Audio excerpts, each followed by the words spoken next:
Tumumal ang benta ng gulay sa Bloomington Market. Tumaas kasi ang presyo ng ilang gulay dahil sa bagyong Aghon. At live mula sa Maynila, may unang balita si James Agustin. James! Gang, good morning. Karamihan dun sa mga gulay Tagalog dito sa Bloomington Market sa Maynila ay tumaas ang presyo. Kaya naman yung mga kapuso nating mamimili, lalong dumudiskarte para makatipid.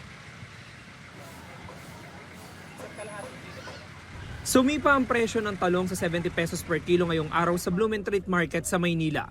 Mula yan sa 50 pesos per kilo noong nakaraang linggo. Nagmahal din ang sitaw na 120 pesos per bundle mula sa 80 pesos.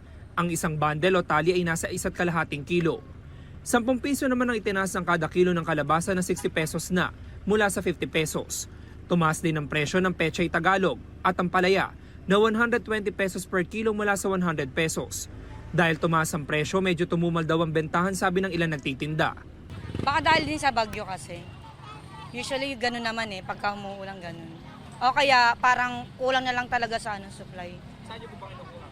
Divisoria, iba-iba kasing lugar galing din yan. Si Aling Rose pinagkasya na lang ang kanyang budget para lang may mailuto siyang gulay. Tipid lang kasi mahal Dati 1 kilo bili ko, ngayon kalahati na lang. Patok din sa mga mamimili ang mga gulay na nakagayat na. Tulad ng kalabasa na 70 pesos per kilo, sitaw na 80 pesos per kilo, at ang palaya na 100 pesos per kilo. Mayroon ding pang pakbet na iba't ibang klase ng gulay na 50 pesos per kilo. Ang iba ito ang binibili. Tulad ni Maria Elena na may karinderya sa Quiapo. Ganun talaga, wala tayong magagawa tataas. Tataasan din namin ng presyo pag nagtinda kami. Hindi naman pwedeng walang gulay no? Oo, kailangan may gulay talaga. Samantala, ikan dun sa mga gulay naman na galing sa Benguet, tumaas ang presyo ng repolyo sa 70 pesos per kilo. Pero may mabibili naman yung mga kapuso natin na naka-plastic na gulay na perfect pang chapsuy na 60 pesos per kilo. Yan ang unang balita mula rito sa Maynila. Ako po si James Agustin para sa GMA Integrated News.